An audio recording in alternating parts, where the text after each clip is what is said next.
next speaker will now be, she'll be joining online. It's actually two of them. It's Carmen Mollman and Grania Mackey. They will be giving us feedback on the gender impact study that they did on the industrial energy efficiency project that Winnie now also referred to, where they participated. Carmen, just very briefly, she's a director at the Gender Research Alliance. It's a non-profit company, and she's an inclusive development specialist and researcher there, and she's got a strong focus on gender approaches in the private sector and private sector development and the green economy. Grania is an expert trainer in women's entrepreneurship and development tools and an experienced gender auditor. The two of them have many years of experience in working in various sectors on gender mainstreaming related activities, including government, NGOs, trade unions and employers organizations, and international and national development institutions. Okay, Carmen, can you just speak? So my name is Carmen Mollman. I'm supported by Grania Mackey, the two people with the Space Cadet earphones on. And we're about 70-80% through on a piece of research we're busy doing for UNIDO on the impact of the IEE project on gender in particular and what approaches they've taken. And it kind of serves a number of purposes. The one hand is really to look at what the impact was. It's also to have a look at what still needs to be done, and then it also has a look at what lessons can be learned for other projects in the IEE, UNIDO bouquet and other countries. So I think I haven't had any feedback yet from anybody in the conference room. I assume then you are not able to see my screen. You can see it. Okay, fantastic. So if you actually look at the top left-hand corner of the presentation, that's actually South Africa's SDG index at the moment. It's the latest one. And it really gives you an idea of South Africa's progress to achieving whether the SDGs been achieved, and then progress towards whether we are on the right track. And it's great to see that the only SDG that is actually on track to actually achieving the SDG is gender equality. So this was updated at the end of 2021. So this is the latest one. It would be interesting to see if we are able to maintain that. It's the first time I've seen it as green. So it shows us we're doing some things in the right way. So perhaps maybe the first kind of port of call then is, as we know, gender equality is recognized as central to being a pillar for sustainable growth, poverty alleviation, and economic growth. And all the UN agencies are mandated to promote social justice through gender equality. But more than that, gender equality is an enabler to the SDGs, and even more than that, it's now been found that it's an accelerator to all the other SDGs. So it is not a standalone SDG. Mainstreaming gender into all your projects, into your work, regardless of which SDGs they may focus on, is an accelerator to achieving the objectives in that pillar. And that, in part, is also what we have found in the IEE project. I think one needs to also keep in mind that, especially as the results of COVID, the gender gap is increasing. So at this stage, it's estimated, the World Economic Forum estimated to be at 136 years before the gender gap closes. So, and at the moment, like I said, it is widening. And the evidence to show the benefits to economic empowerment of women is clear, right? It's when women are educated, when they work, economies grow and human rights are improved. It's exactly what Lisa Barron was talking about earlier. And here you can see in two particular graphs where you track the gender inequality index and higher income on the left. The blue, you can see how it correlates. And to the right, with economic growth, it correlates. And associated human development, it correlates. So basically, at the end of the day, achieving gender equality is good for human development, it's good for economies, and it's good for higher incomes. So the case for gender equality is pretty clear. So let me just go back to my slide. So if that is the departure point, sorry, if that is the departure point, then as mainstreaming gender into everything we do is pretty clear. And increasingly, there's more and more empirical evidence to support this. So I think, especially at this time when economies are busy restructuring to transition, in particular, like Lisa was saying, the green economy is a new economy, and so maybe we have an opportunity not to take the same disparities into that. So in some way, it's easier to focus on gender equality in the green transition because we're able to make sure that some of the systemic issues don't get carried through. But at this stage, given where women's skills are and the representation in economies, men are better placed to take advantage of the green economy than what women are. So this is why particular focused attention is necessary for us to make sure that doesn't happen. So looking at kind of the energy efficiency, the industrial energy efficiency project, it was implemented from 2010 over 2 phases. And the report really looks at, like I mentioned earlier, the impact of the project and then the recommendations. So for our methodology, we did a number of interviews with key informants, we held an electronic survey, and we went through at least 50 to 60 documents provided by UNIDO and by other secondary resources. And that kind of formed the basis of the study. So we were able to triangulate using secondary, using primary, and primary looking at interviews, surveys, and then we will still held a validation workshop, but this is also part of that process. So there's 2 main findings at this stage. So the first is that the Industrial Energy Efficiency Project has made a substantial contribution to promoting gender equality and advancing women's participation and role in the South African industrial energy efficiency sector. The second is that future projects should build on the foundation established by this project and pursue more transformative goals to address the structural gender barriers that are persistent in the sector. And that's really also kind of corresponds with what Lisa Barron was saying earlier around transformation, about how we need to tackle this now going forward.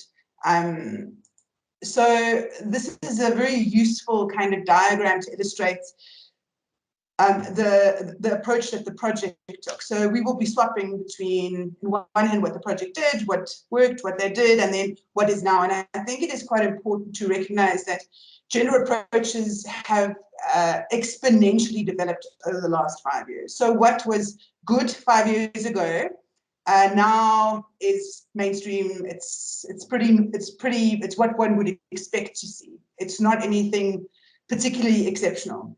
And so I think that's it's important to see that in this context, because at the time for the IEE project, they had a gender marker 1 assigned to the project, which focused on gender equality kind of in the same treatment. And the project took actions to move more to equitable approaches, but it really lived here. And that really laid the foundations. And what we're talking about now is we need to move to this place that we are able to change the systemic barriers that are in the industry. So the actions that are needed are much more focused and has much stronger pull through the project. So I think it's important to kind of wear 2 hats, which is why at the time the project was lauded with exceptional gender approaches in 2014, which it was. And so based on that, and they certainly have made a significant impact on the sector, which we'll talk about just now. But because we're talking about what we need to do going forward, I think that this approach, looking at it this way, is quite important. So to a large degree, this systemic barriers issue still very much exists, especially in the energy sector, or these male-dominated sectors like energy and mining, manufacturing. And so what we've done in the study, and I'm going to consistently kind of highlight this, is there are differences in opinions between men and women. If one looks at the aggregate, which is what often researchers do, and luckily more and more people are disaggregating data, it gives you a very different picture, and it gives you half the information often. So in talking about that, we had a look at it. I'm not sure if you are able to see this. You don't have to worry too much if you're not able to see the bottom. But if you look at blue, the blue line represents different barriers. It's men's opinions, and then it's women's opinions around what issues there are, what barriers there are in the sector. And in particular, when one is designing programs or understanding programs, looking at the differences between what men and women need, what men and women, where their positionality is, where their power is, where their resources are, is exceptionally important to be able to design responsive programs so that they benefit men and women.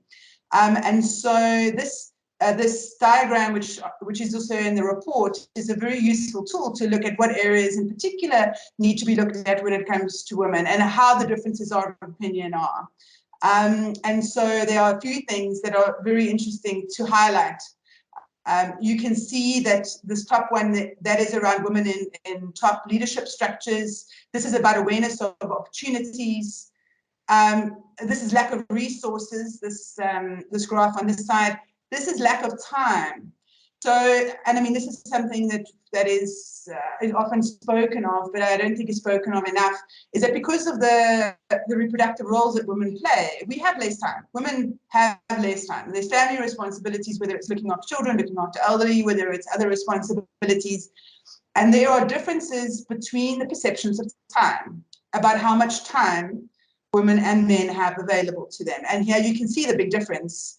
For example, men don't think lack of time is an issue. For women, lack of time is an issue. The lack of women-headed projects and mentorship and outreach both believe that that's an issue. You know, access to finance here again is labeled as a big issue. Lack of STEM pipeline, new women coming into the sector. Women, 42% think it's important. It's a barrier. No men think it's a barrier. And then the slow implementation of policy. So it's very useful to start looking at the data differently and looking at how we react, behave, what the perceptions are, what the biases are, and what different people need. So in the report, we really looked at 7 different areas. I'm not going to go into them now. I'm going to go into a few of them into some detail, but we really looked at the workplace, human capital, the gender skills and capacity for sector development itself. So as practitioners, as projects, whether we are able to look at data and design projects appropriately for the needs of men and women. Looking at gender norms in the sector, women's empowerment, SMMEs, and then policy.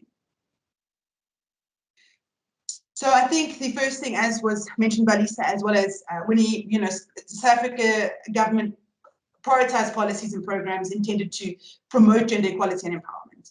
However, it is very well noted by many, both by government themselves as well as lots of research too, that there's a misalignment between the implementation, the policies, the priorities, and the implementation. And that there is still scope to mainstream. And so in particular for projects working in the sector, there are gaps in data, there's gaps in research, there's gaps in particular transformative approaches. But what we can see too from the data is that the policies in particular, affirmative action and Black economic empowerment have driven a lot of the changes in the representation of women in the workplace. However, if you look also back at that slide, you can see that the slow implementation of the policies is still an issue, and women in representative top management structures is still an issue. When it comes to kind of gender skills in the sector, so these are the skills to be able to mainstream gender, to have gender practitioners, to be able to apply gender approaches. The project has certainly built capacity in some of its executing parties, which has certainly had quite an impact in the way the project has been carried out. But in general, gender equality is not really seen as critical by staff and managers, in particular in the energy sector as a whole. So this is something that attention needs to be brought to in future projects. The project worked on quite a bit of advocacy, dissemination of gender information and practices, in particular through their executing agencies. They provided tools, capacity building, training, and then they did a lot of efforts on kind of profiling the role of women in the sector through mainstream media. In the workplace in particular, and looking at gender norms in the workplace. So we know that in general, women experience low participation rates and occupational segregation in the energy sector, in particular and in mining. So you're looking energy, gas, water. These are stats from Stats SA last year. So you're looking at 33% in electricity, gas, water, and mining. You're looking at 16%. And to a large degree, a lot of that representation doesn't sit in technical positions. Those are, to a large degree, often administrative roles. So I think that alone allows one to say, well, something needs to shift here, because if something isn't done, then in difference, those same issues that sit in those sectors are going to transfer into the green economy. So that's really on the workplace. But in the study that we did, over 80% of people say that there are more women coming in particular in more junior roles. So the pipeline is starting to come through. The question is whether the workplace is conducive, if the workplace is able to keep a lot of these women, because often what happens is that after some experience, women exit the sector because you then have experience, you have options then to work in lots of other sectors, and if the sector itself doesn't provide what you need, you will also leave. And so I think that it's also quite important to have a look at kind of the gender equalities within workplaces, and this is really where the private sector comes in. So lots of people told us that, it is unequal pay. It is, it's kind of, it is a common practice. There's disparity in promotions, especially incidents of sexual harassment and racism, and it often comes across in a much more nuanced way, in fewer opportunities for women who are mothers, training, promotions. In the barriers slide that we had before, 25% of women said that sexual harassment, both in the workplace and on site, is an issue. 25% is a lot. And so these are all places where focused attention needs to be made. If you're looking at new projects in South Africa, looking at different approaches, and also other IEE projects. Women, though, entering the energy sector have high levels of education, and the research shows that they have the skills to transition into renewable energy sector in particular. But somehow the visibility and advancement of women in leadership in particular is still lagging. As I mentioned, there's a lot more movement on kind of the junior levels, and if the sector wants to retain, support, and advance these employees, then actions need to be taken. And there's also a positive increase in the awareness of gender equality of men in the sector in particular. And I'll talk about that in a minute. But the perceptions of men and women do differ about the positive contribution that gender equality brings to the workplace. And this really relates also back to that McKinsey report, which shows that there are benefits, but somehow the perceptions around those benefits differ. So I think it's also quite important to recognize that these kind of the gender norms in the sector impacts on the mobility and the career progression of many women. So many women leave the sector to start their own businesses or to find kind of more conducive work environments where they don't have the same challenges. So this is really interesting. So these are kind of 4 perception results that we have. The first one in the left-hand corner, so keeping in mind blue is men and orange is women. Looking at the perceptions of whether businesses in the sector are taking gender equality seriously, the first half is all agree. So men think that businesses are taking gender equality seriously, but women very much have the opposite perception, which is really interesting.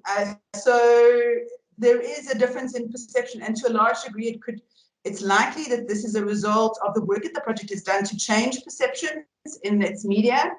So, and also the movements that are happening in the sector to promote gender and to promote women in leadership. The rating scale to the right is also about is there an increased awareness of the gender dimensions in the IE sector, and you can see again, men to a large degree say, yes, I agree, strongly agree, there is an increased awareness, whereas women tend to the other side. So this really starts to look at there are differences in opinion, and why are there differences of opinion? And to a large degree, those are often based on lived experiences around and whether what men and women need are the same. And obviously, in this case, they do not.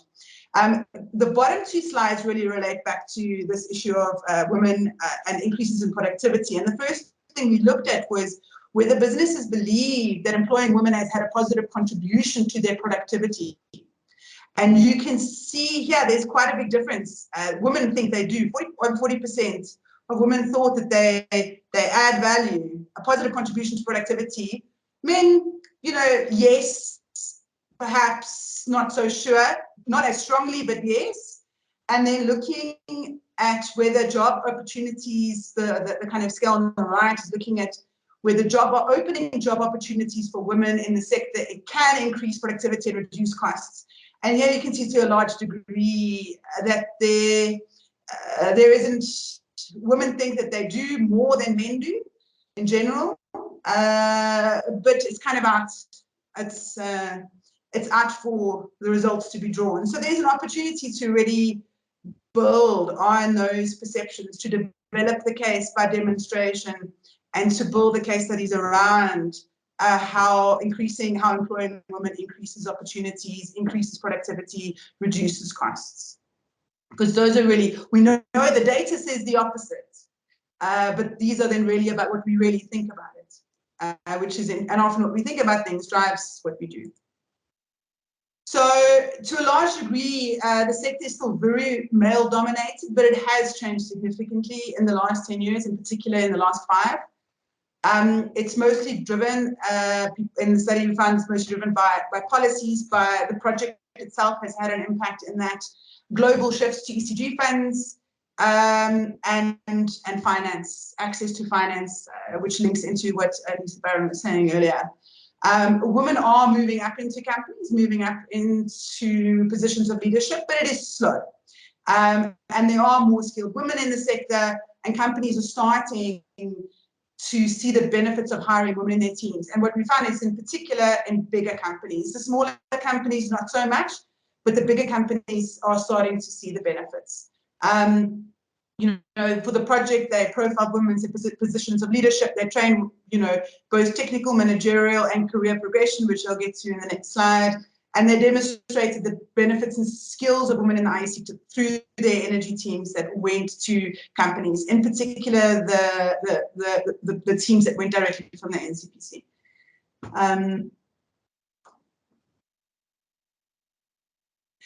So looking at kind of human capacities and looking at the impact of the project, it's really interesting to see over here. Remember, again, we're talking blue is men and orange is women. So you can see, looking at career path opportunities after the kind of interventions in the training, there's been better idea of career path opportunities for men and women, but more for women. Increased confidence. Here you've got 71% of women strongly agree and 29% agree. So you're looking at, 100% of women have increased confidence after the training. Then you're looking at networks. Again, women are getting more networks, and this all really goes back down to their barriers, so where the positionality of where they were to start with. And then looking at access to opportunities is also huge here for women in particular. So looking at the impacts of the project on these factors, and these women and men both are all entering the job market, or they are in the job market and they're busy moving up and are able to apply what they've learned within companies. Looking at, so these are two interesting slides. So this is looking at, the table 1 is looking at trainers that were used in the course. So the project made a specific strategic approach to train women and to make sure that women were included and were also used as trainers, both in the NCPC, also as contracted. So 24% of the women that were trainers were women.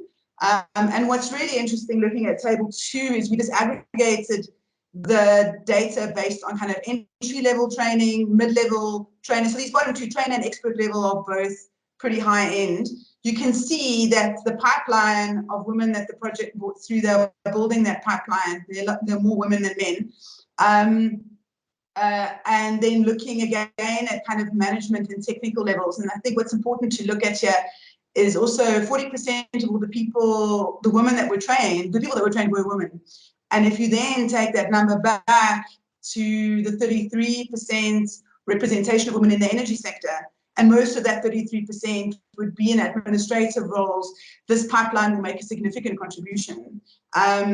What we would suggest is that needs to be pushed higher, so that it can flip. It can start to show more, a better representation in the national stats. On the right is really having a look at, men and women that were trained within the program over the 6-7 years, and you can see the impact of COVID here quite significantly. And you can see in particular what's interesting here is you can start to see this bottom line here shows women's representation in training, and then you can see it starting to drop. And to a large degree, that has to do with training modalities, that has to do with the impacts of time for women, it has to do with other opportunities where one is able to access opportunities, the training courses that were offered. So looking at your information and your stats of your program, and when you start to see shifts, being able to intervene or understanding what it is, I think is very valuable from a kind of project management perspective. So we have kind of 10 recommendations for other projects. These will hopefully also be expanded or built on. The first is really to improve the ability of partners and key stakeholders to be able to understand and be able to respond appropriately to the barriers. So that slide that we showed right in the beginning, to be able to respond to those barriers and design interventions for those barriers.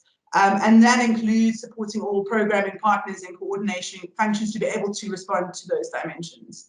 The second is really looking at building on existing national and international gender transformative programs. So we need to move beyond this, the wording of we included women to involved women.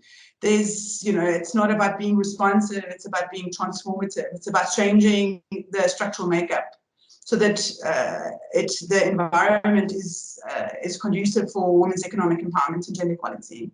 We can achieve that. The establishment, recommendation 3, is the establishment and the systematic collection of gender disaggregated data and the production of products and the inter and intra-organizational knowledge transfer. So it's consistently looking at this data, understanding what the differences are between men and women, whether your projects are responding to the needs of both men and women and adapting it and being done throughout the project cycle, not being done at the gender analysis at the beginning of a project and then being pulled out at the end. It needs to be part of the strategic approaches of projects. We've also recommended, in particular when one is looking at gender transformative approaches, that the recruitment of at least one staff member with sector-specific gender expertise in gender and sustainable energy programs is important. And it would be their responsibility to ensure that this gender responsive programming is developed and implemented in particular. So one is able to pivot and move and adapt. The fifth is to map stakeholders and their gender equality approaches and programs for the most impactful partnerships with UNIDO, and to a large degree through a lot of these women in energy forums and the associations, and who's doing what and how. I think that that's also a useful tool for anybody in the sector beyond just the implementing parties. Then is to contribute to the improvement of sex disaggregated data collection, management and research to support policy development and implementation. This was mentioned both by Winnie and Lisa in earlier presentations. Then to contribute to promoting gender equality in the workplaces in the energy efficiency sectors. And this is really focusing then on these issues of unequal pay, disparity in promotions, incidents of sexual harassment. The eighth recommendation is looking to build the institutional personal capacity for gender equality and women's empowerment in the UNIDO project teams, in stakeholders, in executing parties, to use the tools to actively manage processes, training. And then recommendation 9 is is really to be able to apply an intersectional lens. So looking at gender, race, age. So this intersectional lens needs to be applied to development and implementation of the IE sector to kind of uncover these dynamics that shape women's economic empowerment, these systemic issues, these dynamics that shape the sector. And then it's really recommendation 10 is to create a common understanding around gender within the green economy, that we move beyond counting representation, that we are really able to look at gender transformative practices. And so I suppose the question really is the what now? And so to a large degree, the outcome is that there's an opportunity now to push forward the theory and practice of gender mainstreaming and women's empowerment in energy, and to collaborate on transformative practices, lessons, learning. So that's, in short, or maybe not that short, is kind of trying to wear triple hats in 20 minutes. So thank you very much.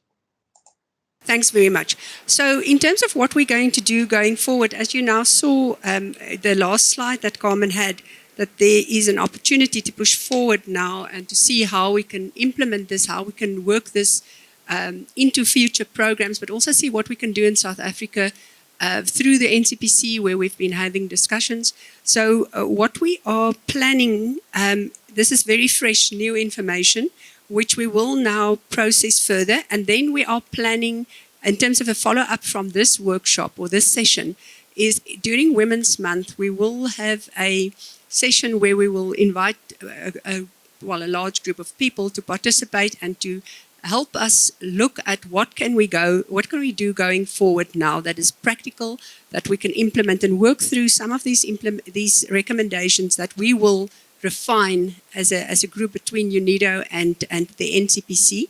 And that will be one component of the workshop that we're talking about. So we will keep you informed. Again, as we said, we would like to keep on communicating with this group because you are now part, we hope, of a group that is specifically interested in taking this work forward.